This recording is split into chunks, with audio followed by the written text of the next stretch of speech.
The state of medical knowledge at the time of the Civil War was extremely primitive. Doctors did not understand infection, and did little to prevent it. It was a time before antiseptics, and a time when there was no attempt to maintain sterility during surgery. No antibiotics were available, and minor wounds could easily become infected, and hence fatal. While the typical soldier was at very high risk of being shot and killed in combat, he faced an even greater risk of dying from disease. Background: before the Civil War, the armies tended to be small, largely because of the logistics of supply and training. Musket fire, well known for its inaccuracy, kept casualty rates lower than they might have been. The advent of railroads, industrial production, and canned food allowed for much larger armies, and the mini-ball rifle brought about much higher casualty rates. The work of Florence Nightingale in the Crimean War brought the deplorable situation of military hospitals to the public attention, although reforms were often slow in coming. The hygiene of the camps was poor, especially at the beginning of the war, when men who had seldom been far from home were brought together for training with thousands of strangers.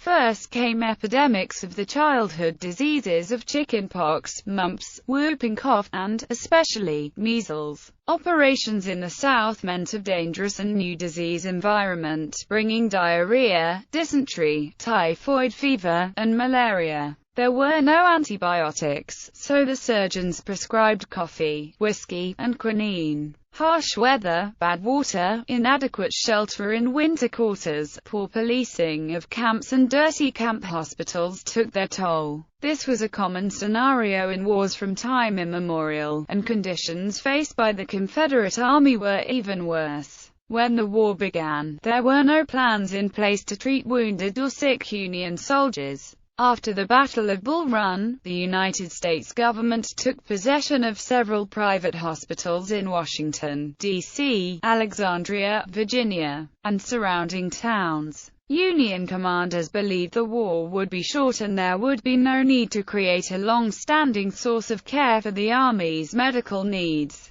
This view changed after the appointment of General George B. McClellan and the organization of the Army of the Potomac. McClellan appointed the first medical director of the Army, Surgeon Charles S. Tripler, on August 12, 1861. Tripler created plans to enlist regimental surgeons to travel with armies in the field, and the creation of general hospitals for the badly wounded to be taken to for recovery and further treatment. To implement the plan, orders were issued on May 25 that each regiment must recruit one surgeon and one assistant surgeon to serve before they could be deployed for duty. These men served in the initial makeshift regimental hospitals. In 1862, William A. Hammond became Surgeon General and launched a series of reforms. He founded the Army Medical Museum, and had plans for a hospital and a medical school in Washington. A central laboratory for chemical and pharmaceutical preparations was created. Much more extensive recording was required from the hospitals and the surgeons.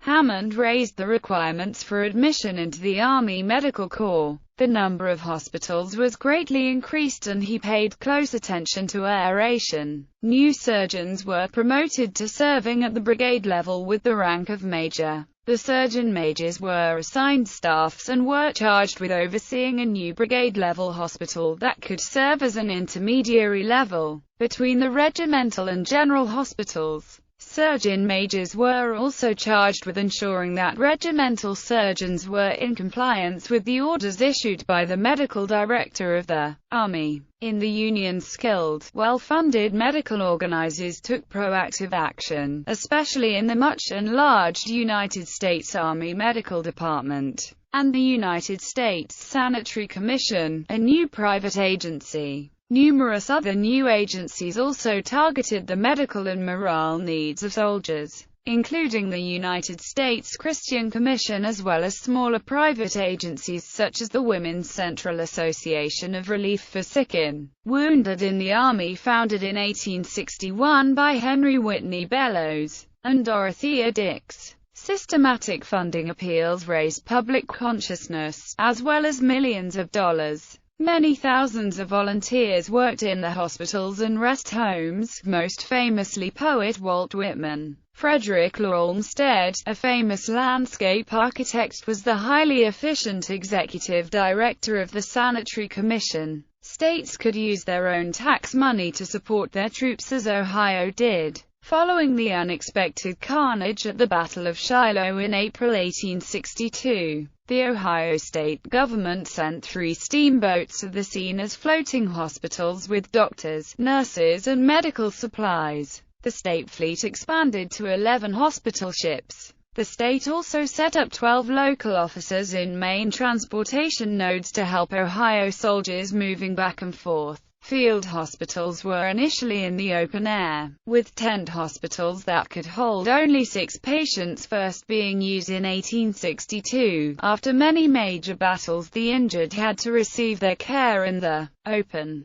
As the war progressed, nurses were enlisted, generally 2 per regiment. In the general hospitals, 1 nurse was employed for about every 10 patients. The first permanent general hospitals were ordered constructed during December 1861 in the major hubs of military activity in the eastern and western United States. An elaborate system of ferrying wounded and sick soldiers from the brigade hospitals to the general hospitals was set up.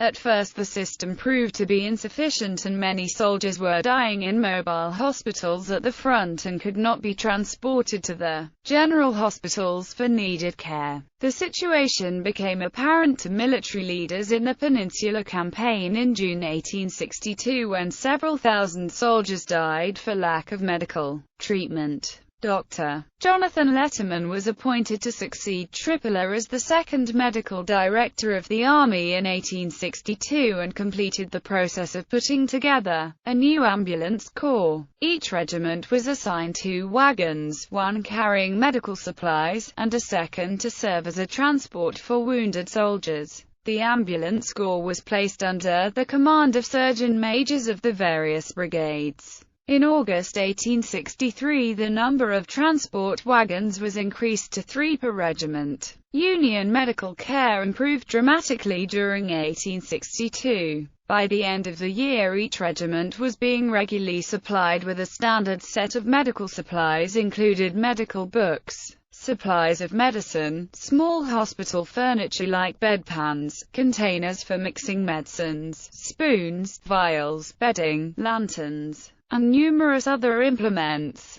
A new layer of medical treatment was added in January 1863. A division-level hospital was established under the command of a surgeon-in-chief. The new divisional hospitals took over the role of the brigade hospitals as a rendezvous point for transports to the general hospitals. The wagons transported the wounded to nearby railroad depots where they could be quickly transported to the general hospitals at the military supply hubs. The divisional hospitals were given large staffs, nurses, cooks, several doctors, and large tents to accommodate up to 100 soldiers each. The new division hospitals began keeping detailed medical records of patients. The divisional hospitals were established at a safe distance from battlefields where patients could be safely helped after transport from the regimental or brigade hospitals. Although the divisional hospitals were placed in safe locations, because of their size they could not be quickly packed in the event of a retreat. Several divisional hospitals were lost to Confederates during the war, but in almost all occasions their patients and doctors were immediately paroled if they would swear to no longer bear arms in the conflict. On a few occasions, the hospitals and patients were held several days in exchange for Confederate prisoners of war. The U.S. Army learned many lessons, and in 1886, it established the Hospital Corps. The Sanitary Commission collected enormous amounts of statistical data, and opened up the problems of storing information for fast access and mechanically searching for data patterns. Confederacy. The Confederacy was quicker to authorize the establishment of a medical corps than the Union. But the Confederate Medical Corps was at a considerable disadvantage throughout the war, primarily due to the lesser resources of the Confederate government. A medical department was created with the initial Army structure by the Provisional Confederate Government on February 26, 1861. President Jefferson Davis appointed David C. Delian Surgeon General. Although a leadership for a medical corps was created, an error by the copyist in the creation of the military regulations of the Confederacy omitted the section for medical officers, and none were mustered into their initial regiments. Many physicians enlisted in the Army as privates, and when the error was discovered in April, many of the physicians were pressed into serving as regimental surgeons.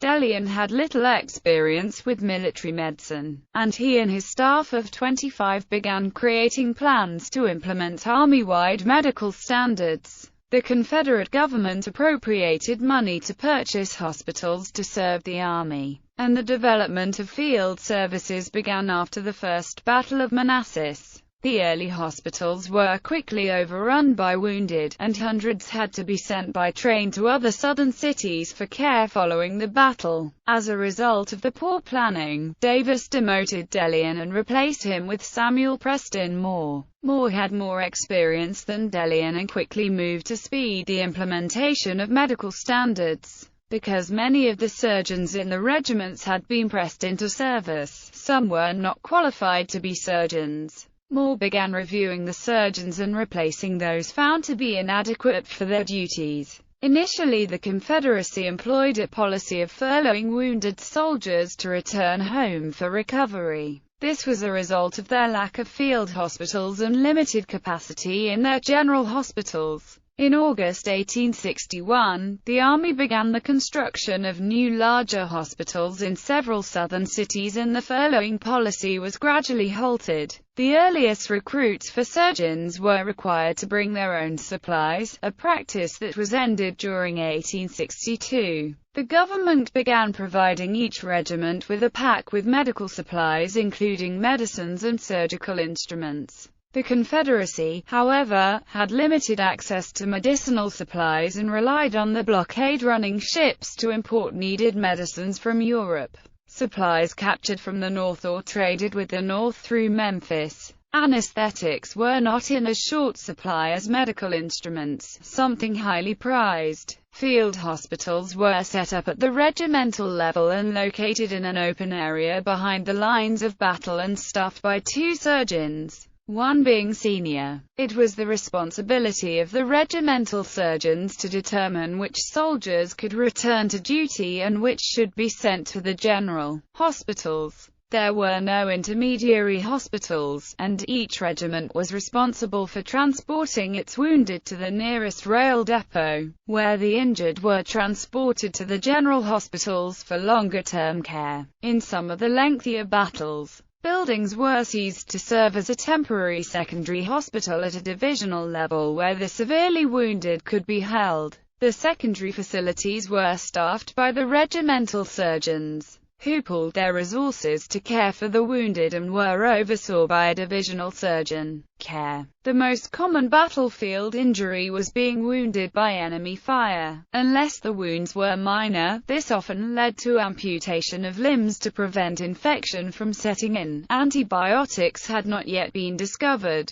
Amputations had to be made at the point where the wound occurred, often leaving men with stub limbs. Skin was taken from the amputated limb to cover the wound and stitched to the stump. Men were generally partially sedated with chloroform or alcohol before surgeries. When properly done, the patient would feel no pain during their surgery, but would not be totally unconscious. Stonewall Jackson, for example, recalled the sound of the saw cutting through the bone of his arm, but recalled no pain. Infection was the most common cause of death of injured soldiers. It has been said that the American Civil War was the first modern war in terms of technology and lethality of weapons, but that it was simultaneously fought at the end of the medical Middle Ages. Very little was known about the causes of disease, and so a minor wound could easily become infected and take a life. Battlefield surgeons were underqualified and hospitals were generally poorly supplied and staffed.